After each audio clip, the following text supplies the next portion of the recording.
Olá! Há 50 anos, o diagnóstico de câncer nas crianças era encarado quase como uma sentença de morte. Pouco se sabia sobre a doença e sua evolução na infância. De lá para cá, muita coisa mudou com a evolução da medicina. Hoje, a maioria dos casos de câncer infantil é curável. Os resultados obtidos no Brasil equiparam-se aos melhores institutos de oncologia do mundo. Mas ainda assim, o câncer é a segunda causa de mortalidade infantil no Brasil. Daí a importância do diagnóstico precoce. Hoje, o Cá Entre Nós tem convidados para lá de especiais. E, de certa forma, tem um convidado também muito bacana que eu estou invadindo o programa dele, que é o Agnaldo Aníbal, do programa Pergunte ao Doutor. Bem-vindo ao Cá Entre Nós. Obrigado, Karina. Muito obrigado pelo convite, né? E é um prazer, né? Na verdade é um fato inédito, né? Eu estar aqui invadindo o teu programa. Vai ser um bate-papo muito bacana, eu tenho certeza disso. Bem, Karina, em paralelo aos medicamentos, um outro aliado importante é a condição psicológica do paciente, que interfere diretamente no tratamento. Estímulos positivos são sempre bem-vindos e nessa hora, poder contar com um super-herói faz toda a diferença. E ele está mais perto do que você imagina. Chega com sua Batimoto para trazer uma palavra de alívio e assim motivar de forma lúdica as crianças que travam uma verdadeira luta contra a doença. Eu estou falando do nosso Batman. Tudo bem, Batman? Tudo bem. Seja muito bem-vindo. Obrigado. Bem, eu começo então perguntando para a doutora Dalisa. Doutora, falar sobre câncer é sempre uma situação difícil por se tratar de uma doença que vitima muitas pessoas. As pessoas temem essa doença. Falar de câncer infantil talvez seja muito mais complicado. Esse assunto ainda é um tabu, doutora? Ainda é, porque essa é uma grande dificuldade do oncologista pediátrico com os pais. Sempre há uma negação da família. Não acontece na minha casa com meu filho jamais. E isso nos dificulta também no tratamento, a aceitação da família com relação à doença. Então tu tem que aceitar para tu conseguir fazer um bom tratamento. E no câncer infantil é muito importante, como tu comentou no início, o diagnóstico precoce. Então eu preciso que a família também pense que o câncer infantil existe, não só o pediatra. Porque muitas vezes a mãe, no dar banho na criança, palpa sua barriguinha e sente que tem alguma coisa alterada, nota que o testículo, a bolsa escrotal do menino tem um lado maior que o outro. Então a família é quem faz o primeiro diagnóstico e aí ela leva ao pediatra, que então, fazendo uma grande suspeita, encaminha pra gente o tratamento. Mas é um tabu. Ninguém quer conversar sobre o câncer infantil porque, como antigamente, né, diz que isso chama. Nem a palavra antigamente se usava, né? Exatamente. Tem aquela doença. Aquela doença, é verdade. E isso ainda existe, infelizmente isso ainda existe. Pois é, eu imagino as mães, principalmente, né, diante de uma situação dessa e realmente, como a doutora falou, essa negação nesse primeiro momento. Heloísa, qual é a importância de um acompanhamento psicológico na luta contra o câncer desde o primeiro momento já desse diagnóstico positivo? Sim, o objetivo da psicologia é estar dando suporte para essa criança e para essa família, né? E se tratando de bebê, fica um pouquinho mais restrito à criança, né? E mais amplificado à família. Então, a família naquele primeiro momento, como a doutora colocou, existe um processo de negação muito grande, né? Porque a doença vem carregada de muito estigma, de muito tabu, de muito preconceito. E eu nunca posso imaginar jamais que isso vai acontecer com alguém muito próximo de mim e principalmente uma criança. Então existe um processo de negação muito grande, né? Esse processo ele tem 5 fases, né? E a primeira fase é a fase da negação. Então pode-se dizer que é uma fase normal, né? Porque é um momento que recebe o diagnóstico com uma doença que sinônimo de morte, não é? Então isso é uma coisa muito pesada. Então a partir do momento que existe uma suspeita, todas as coisas que vêm muito rápido. Então essa família não tem tempo de estar processando tudo isso. Então ela tem que ter esse período de assimilar, de compreender e de se adaptar a tudo isso que está acontecendo. É aí onde entra o nosso trabalho, né? De dar esse suporte, de estar acolhendo, né? E estar respeitando o tempo dessa família para estar trabalhando todos esses aportes que elas nos trazem. Bem, doutora, tem-se a impressão de que os diagnósticos estão crescendo. A doença está de fato aumentando ou os diagnósticos ficaram mais precisos? No câncer infantil, o diagnóstico está mais preciso, né? Mas as pessoas estão pensando mais no câncer infantil, diferente do câncer do adulto. Esse sim está crescendo porque a vida, os hábitos estão muito desregrados. Mas na criança, a qualidade do diagnóstico está nos dando essa impressão de que o número aumentou. Mas não, sempre existiu o câncer infantil, nessa grande proporção. Antes as crianças faleciam e não se sabia, né? Não sabia, é verdade. Bom, a gente vai fazer um breve intervalo, mas o Cá Entre Nós volta já com a participação do Agnaldo Aníbal, do Pergunte ao Doutor, a doutora Dalisa Henk, oncopediatra, o Batman, né, presença ilustre hoje no programa, e a psicóloga Heloísa Verão. Eu volto já.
Estamos de volta com Cá Entre Nós e hoje os meus convidados são a psicóloga Heloísa Beirão, a doutora Adalisa Henk, oncopediatra, o Batman, né, o empresário Cristiano Zanetta de Matos, e também com a participação de Agnaldo Aníbal do Pergunte ao Doutor. Bom, eu começo agora, vou falar com o super-herói, né, com o Batman.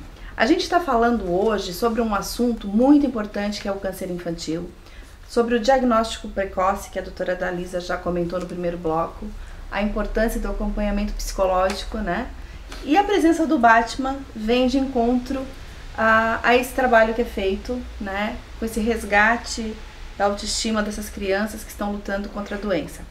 Bom, Cristiano, eu queria saber de ti, que tu contasse um pouquinho pra gente, o que te incentivou a fazer esse trabalho, que é um trabalho voluntário, né? Uhum. E como é que funciona essa tua abordagem, essa tua visitação com essas crianças? Eu já faço o trabalho voluntário há 15 anos, fazia com Doutores Alegria. Aí acabou meu pai adquirindo a doença e nesse estágio ele adquiriu 3 câncer. no intestino, ele fez 3 cirurgias, foi pro rim, ele retirou um rim, depois foi pro pulmão, ele retirou um pedaço do pulmão. Quando ele estava no primeiro câncer, ele ia fazer a 3ª cirurgia, ele tinha ficado no 4º estágio, como a doutora falou, ele estava na depressão e ele já estava querendo morrer, ele não queria mais viver. Aí a gente estava tudo no quarto, com ele, minha mãe, meus avós, e eu queria falar uma coisa para ele, eu estava com vergonha, a gente queria essa dificuldade de falar na hora do momento difícil, e eu me ajoelhei do lado da cama dele, ele estava com uma visão fria, olhando para a parede, cansado, magro já, meu pai sempre foi um homem forte, alto, e eu falei para ele assim, pai, a gente sempre viu filme junto, assim, muito filme. Tu lembra daquele filme do Gladiador, o soldado ele entra numa arena e tem que lutar com 6 oponentes, e cada espadada que ele dá e cada defesa é como se fosse a última da vida dele, o senhor tem que ser esse soldado agora. Eu vi que ele teve uma reação, mas não foi suficiente. A minha esposa estava grávida de 7 meses, meu pai é filho de pescador, eu botei a mão dele na barriga da minha esposa e falei assim, pai, eu quero que a minha filha veja o senhor pescar. Eu sempre gostei de ver ele abrindo a tarrafa, pescando. E ele fechou os olhos e se concentrou. Aí entrou o médico, retirou ele do quarto. Na hora que retirou ele, o médico voltou e perguntaram assim, o que falaram para ele que ele está motivado? Que ele está querendo viver de novo. Ali eu vi que todo o trabalho que eu fazia antes, não desmerecendo, mas não era o suficiente para tentar motivar a pessoa a querer viver. Aí eu fiz uma promessa. Eu já tenho uma história com Batman já desde os 6 anos de idade, e que se ele saísse dessa eu ia fazer o trabalho voluntário. E por que a escolha justo deste personagem? Por que do Batman? Do Batman, quando eu morava no Rio Grande do Sul, aos 6 anos de idade acabou pegando fogo na minha casa, meu pai não estava, nem minha mãe. Meu pai tinha ido fazer um curso, minha mãe tinha levado meu irmão mais velho no médico em Porto Alegre, a cidade de São Antônio da Patrulha. Tinha ficado eu e minhas 2 irmãs, uma de 5 anos e uma de 1 com a empregada. Eu estava assistindo televisão, pegou fogo, deu um curto na televisão, pegou fogo. Eu tentei abrir a porta do quarto onde minhas irmãs estavam dormindo, eu não consegui ter força suficiente para abrir. Fui na rua para pedir ajuda. As pessoas que entraram dentro de casa começaram a saquear. Aquilo ali fez com que eu tivesse um trauma chamado dislexia. O corpo de bombeiro veio, entrou pelo telhado e resgataram minhas irmãs com vida. Aí eu fui para uma psicóloga, eu desenvolvi dislexia e algumas outras doenças, como dificuldade de aprendizado e dislalia e outras doenças assim, problema motor.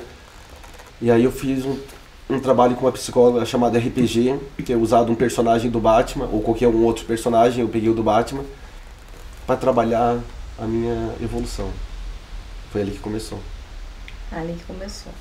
Bom, realmente assim, são histórias bem fortes, bem marcantes, né? E o assunto é muito sério, é difícil assim para nós que somos mães não se emocionar também, né?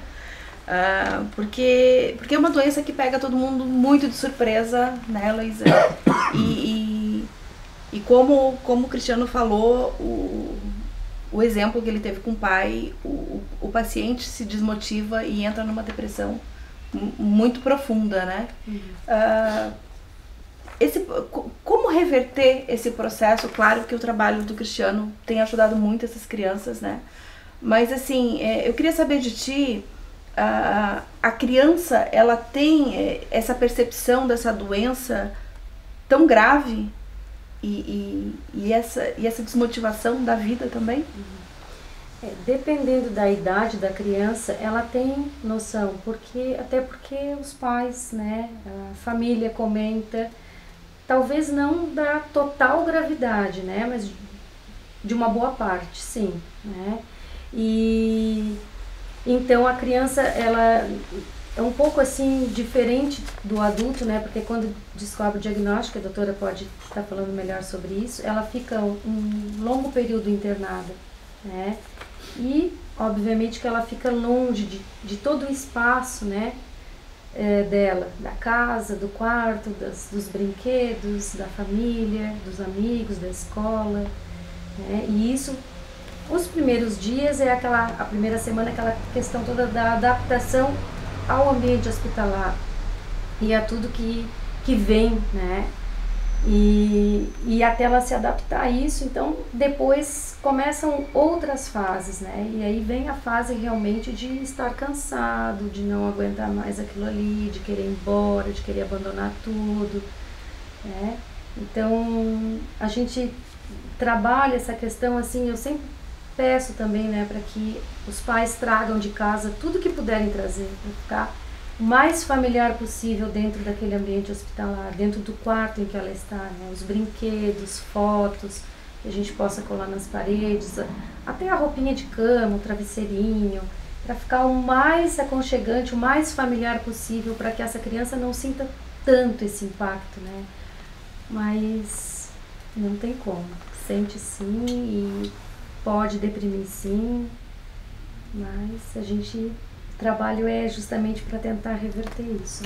Bem, Heloísa, me diga uma coisa, fala-se muito em equipe multidisciplinar. A medicina hoje prega muito isso, a equipe multidisciplinar. Tem o médico, tem o psicólogo, tem o fisioterapeuta. No caso do Batman, desse personagem, e na questão psicológica, de que forma isso vem agregar para o tratamento das crianças com câncer? Uhum. Bom, a equipe multi, né, como tu falaste, são vários profissionais, né? Então, cada um dentro da sua área vai estar colaborando para que aquele paciente fique o melhor possível, né? O Batman, bem, tenho, né, palavras assim, porque realmente quando ele chega, tudo se transforma, né? Não só com a criança, mas com os adultos também. Os adultos acabam despertando aquela criança interior, né? Então eles esquecem naquele momento que eles são adultos, eles esquecem naquele momento que eles estão doentes, que eles estão num ambiente hospitalar. Então tudo realmente se transforma, passa a ser tudo muito mágico. É assim que eu sinto, e tu me corrige se eu estiver errado. E eu acho também, já seguindo a linha desse personagem, é que o Batman, ele é um super-herói que não tem superpoderes, né? Ele é um homem real que vai lá, combate e tudo mais, mas também se machuca Batman, e precisa da cura também, né? O Batman, se eu fosse definir ele em 2 palavras, é dor e superação. O que ele passa isso para quem é fã do personagem, né? Então, para quem está com câncer, essas 2 palavras são muito fortes, assim, porque querendo ou não, a criança vai sentir muita dor por causa da químio e vai precisar se superar, né? Bom, a gente vai fazer um breve intervalo e já eu volto com Cá Entre Nós, com esses convidados para lá de especiais hoje, né? Falando de um assunto muito importante e da necessidade cada vez maior do diagnóstico precoce e da importância do acompanhamento dessa criança na luta contra o câncer. A gente volta já.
Estamos de volta com Cá Entre Nós e hoje os meus convidados são bem especiais porque eu estou dividindo o meu programa com Pergunte ao Doutor. Está aqui comigo a Aguinaldo Aníbal, a doutora Dalisa Henke, que é oncopediatra, a presença do Batman, né, que também faz um trabalho muito bacana, auxiliando aí e motivando as crianças na luta contra o câncer, e também a psicóloga Heloísa Beirão. Bem, Cristiano, você como Batman brasileiro foi o único Batman do Brasil reconhecido pelo Warner Bros, né? Isso. Nos fale um pouquinho sobre isso. Eu estava um dia em casa, mexendo no celular, quando de repente eles mandaram uma mensagem para mim e reconhecendo o trabalho que eu faço e dando os parabéns. No momento achei que até fosse uma brincadeira, mas eu parecia uma criança, assim. Minha esposa falava assim, o que está acontecendo? E eu não parava de pular dentro de casa, assim. Eu falei, meu Deus, para mim é um reconhecimento muito grande, assim. É como se um padre recebesse uma mensagem de um papa, né? Para quem é fã de quadrinhos, ter esse reconhecimento. Cristiano, me diz uma coisa, qual o critério que a Warner Bros. Faz para esse tipo de... Qual é o critério que eles usam? Eles usam...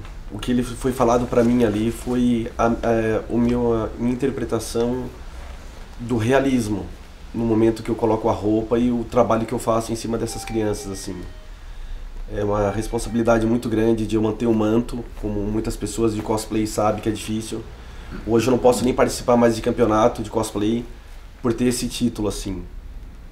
Mas eu não posso fazer festas de aniversário, muita gente me pede. Sim. Eu vou em festas de aniversário quando são crianças com câncer que acabam ganhando uma festa, que tem os sonhos, né, de eles terem uma festa de aniversário, eu acabo indo. Mas fora isso, assim, é só trabalho voluntário. Trabalho voluntário. Não posso receber nada, tudo voluntário. Voluntariamente. Já seguindo, então, que a gente está falando desse trabalho voluntário, né, e dessa ajuda psicológica, eu quero voltar aqui e conversar com a Heloísa,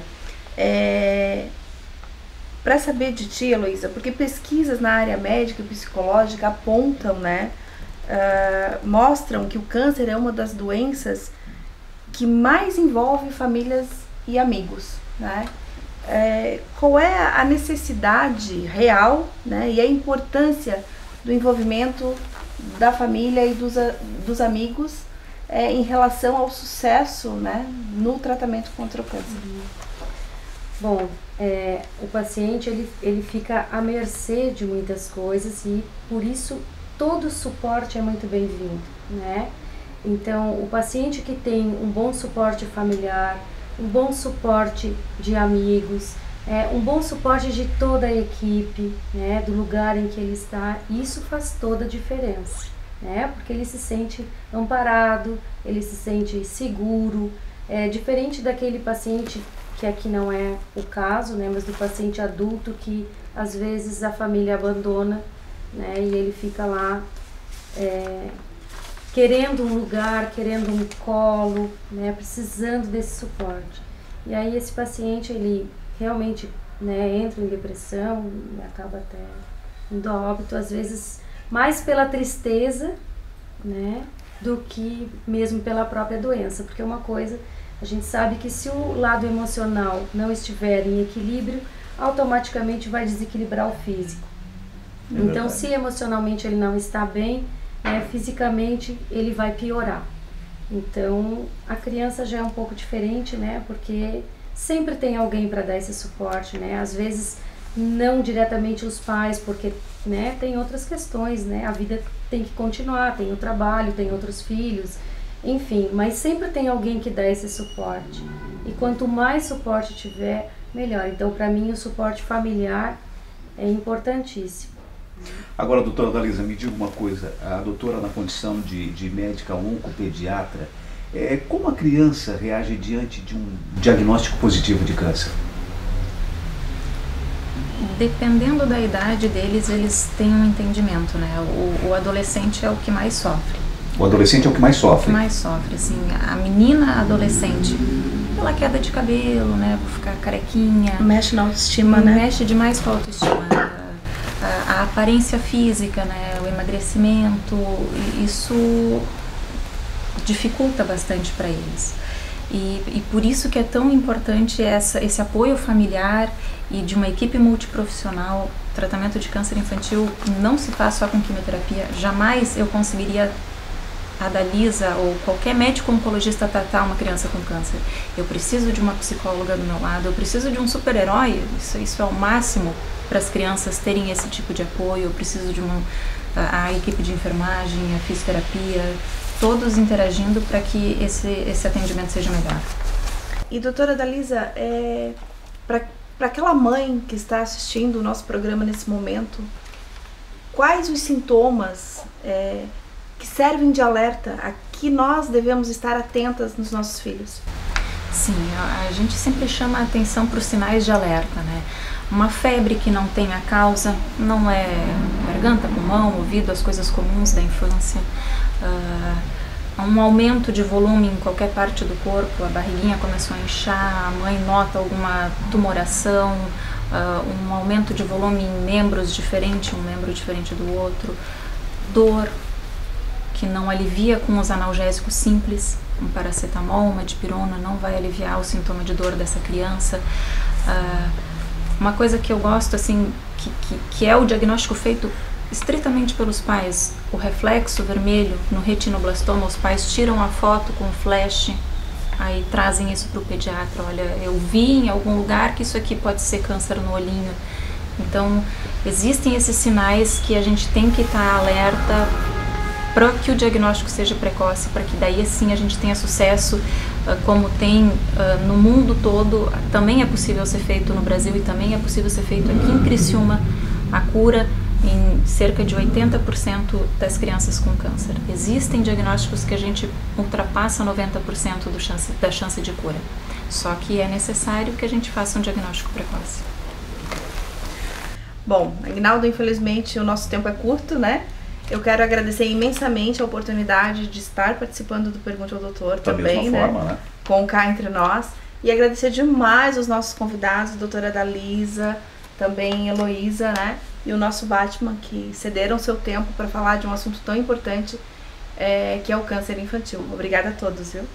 E na verdade, Karina, só te interrompendo um pouquinho, nós estamos falando de um super-herói, o Batman, mas todos aqui, né? A doutora Dalisa, a doutora Heloísa, juntamente com o Batman, são super-heróis. Porque tratar desse tema com maestria, da forma como vocês fazem, é muito bacana mesmo. Parabéns. Que é um trabalho aí de muita luta e muita força, né? Em prol de um bem muito maior, né? Exatamente. Parabéns pelo trabalho de vocês, viu? Bom, e eu quero deixar então, já despedindo, né?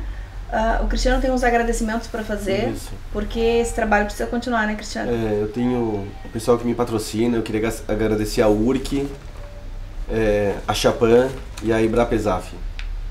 Então, muito obrigada, né, a todos. E eu quero deixar aqui também um agradecimento para a equipe da loja Decor House, que tem a bandeira Criare, aqui em Criciúma e em Sara. Criciúma fica na rua Santa Bárbara, número 15, esquina com Henrique Lage. O telefone é 3045-3496. Obrigada, então, mais uma vez a toda a equipe Decor House. Bem, vou ficando por aqui e volto na próxima semana com Cá Entre Nós. Até lá!